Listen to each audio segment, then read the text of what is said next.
Hello मेरे प्यारे बच्चों, आपका पूजा एजुशाला में स्वागत है। मैं लेकर आई हूँ पार्ट 2 फूड चैप्टर का। अब हम पढ़ेंगे बैलेंस डाइट। बैलेंस डाइट क्या होती है? The food that we eat every day is called our diet. जो भी खाना हम पूरे दिन में खाते हैं उसको हम डाइट कहते हैं। A diet that contain all the nutrient in the right amount. जो हमारी डाइट होती है उसमें सारे न्यूट्रिएंट्स बराबर मात्रा में होते हैं। Dietary fibre and water is called a balance diet. जो डाइटरी फाइबर होते हैं और वाटर उसको हम कहते हैं balance diet. A balance diet is important for proper growth and development. जो हमारी बैलेंस डाइट होती है वो हमें बहुत ज़रूरी होती है हमारी ग्रोथ को करने के लिए और हमें डेवलप करने के लिए। Cooking of food, we eat both cooked and raw food. हम खाते हैं तला हुआ भी खाना और सिका हुआ भी, भुना हुआ भी, बेक हुआ भी। Some fruit and vegetables like radish, carrot and cucumber are consumed raw. ये जो वेजिटेबल्स होती हैं हम इन्हें कच्चा भी खा सकते हैं, जैसे कि गाजर, मूली, खीरा। ये सब एक कंज्यूम्ड रो होती हैं। Cooking is useful because it makes the food more soft. Cooking बहुत ज़रूरी है क्योंकि वो खाने को बहुत नरम बनाती है और टेस्टी बनाती है और ईजी टू डाइजेस्ट हो जाता है खाना हमारा। It also kills the germs present in the food. वो खाने में से जर्म्स को भी मारती हैं जो हमारे फूड में होता है। Various way of cookings are boiling, frying, roasting, baking, steaming. जो बॉइलिंग होता है, pulses and rice are cooked by boiling them in water. जो हमारे दालें होती हैं और चावल होते हैं उन्हें हम बॉईल करते हैं। पूरी और समोसाज को हम फ्राई करते हैं। चिकन एंड मीट को हम रोस्ट करते हैं। और ब्रेड, बंस, बिस्किट और केक्स को हम बेक करते हैं। और इडली, ढोकला और मोमोज को हम स्टीम करते हैं।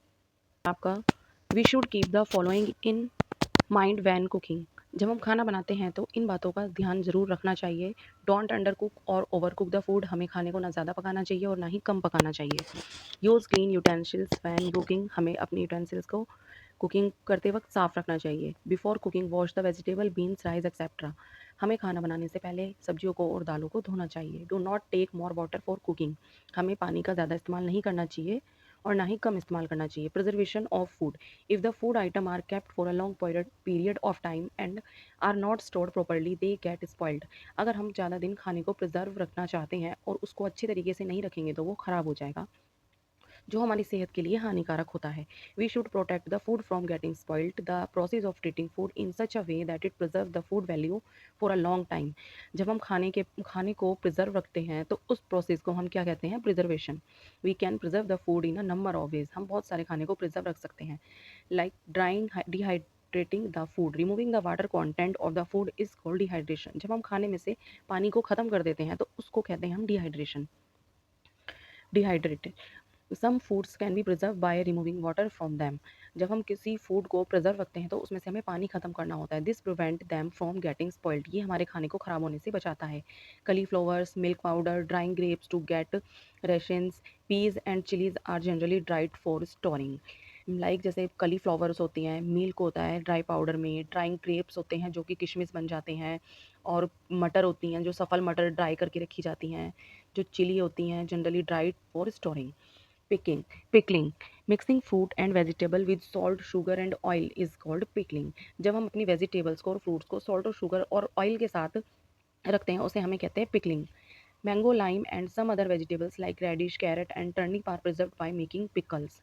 जो हमारा आम होता है, नींबू होता है और कुछ वेजिटेबल्स होती हैं जैसे रेडिश का, गाजर, मूली और टर्निप, इनको हम प्रिजर्व करते हैं अचार के लिए। इस अचार बनाते हैं हम इससे। Salt and sugar act as preservative. इसमें जो नमक और चीनी होती है वो प्रिजर्वेटिव का काम करती है। और फिर क्या आता है? रेफ्रिजरेटिंग। रेफ्रिजरेटिंग क्या होता है? The food stored at low temperature is not easily spoiled. Keeping food in the refrigerator to preserve it for a short time is called refrigerating.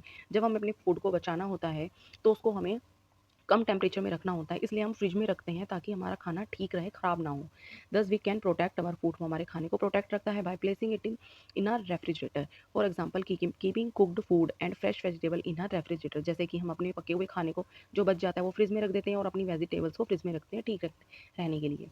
और डीप फ्रीजिंग क्या होती है? Keeping food in the freezer to preserve it for a longer time is called deep freezing. अगर हमें अपने preserve food को लंबे time के लिए ठीक रखना है तो हमें उसे डीप फ्रीज करना होता है।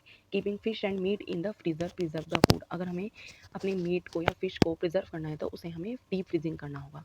Canning and bottling, storing the food in can and bottles is known as canning. कुछ फूड्स होते हैं जिन्हें हम कैन्स में रखते हैं और बॉटल्स में रखते हैं, उसको हम कैनिंग या बॉटलिंग कहते हैं। Jams and sauces are canned and bottle to preserve them. हम जैम को और सॉसेज को प्रिजर्व रखने के लिए बॉटल्स में रखते हैं। Storing food in air tight container, the moisture in the air can spoil food, the air tight containers keep away moisture and help in preserving food for a longer time. Air tight container में क्या होता है, जब हम अपने foods को रखते हैं तो उसमें जो मॉइस्चर होता है वो नहीं आ पाता है, जिससे हमारा फूड लंबे समय तक ठीक रहता है। Dietary habits. To be healthy, one must remember or practice the following dietary habits. Eat at regular intervals. हमें खाना टाइम से खाना चाहिए. Chew your food thoroughly. हमें खाने को ठीक से चबाकर खाना चाहिए. Avoid laughing to or talking while eating. जब हम खाना खाते हैं तो हमें बातें नहीं करनी चाहिए और हंसना नहीं चाहिए. ईट अ बैलेंस डाइट, ऑलवेज हमें बैलेंस डाइट ही लेनी चाहिए. ड्रिंक प्लेंटी ऑफ वाटर, हमें पानी ज़्यादा से ज़्यादा पीना चाहिए. Eat more of green leafy vegetable, हमें हरी सब्जियां खानी चाहिए. Always wash your hands before and after eating, हमें खाने से पहले हाथ जरूर धोने चाहिए. फिर आता है rest, posture and exercise. Rest is essential for our body to function properly. We require 6 to 8 hours of sleep every day. The organs of the body may not function properly as a result of lack of sleep. It might make us feel unwell. So it's not a good idea to stay up late. हमें time से सोना चाहिए, proper नींद लेनी चाहिए 6 से 8 घंटे की. अगर हम 6 से 8 घंटे की नींद नहीं लेंगे, जो हमारी बॉडी के ऑर्गन्स हैं वो फंक्शनिंग प्रॉपरली नहीं कर पाएंगे और हमें थका थका फील होगा. इसीलिए हमें लेट नहीं सोना चाहिए, टाइम से सोना चाहिए. Body position is refer to a as posture. जब हम सोते टाइम बॉडी की पोजीशन लेते हैं उसको हम पोस्चर कहते हैं. We should always maintain a straight back while standing और सिटिंग. हमें जब भी उठते हैं तो हमें स्ट्रेट होकर उठना चाहिए या बैठना चाहिए. Incorrect posture over a long period of time can lead to pain in joint and muscles.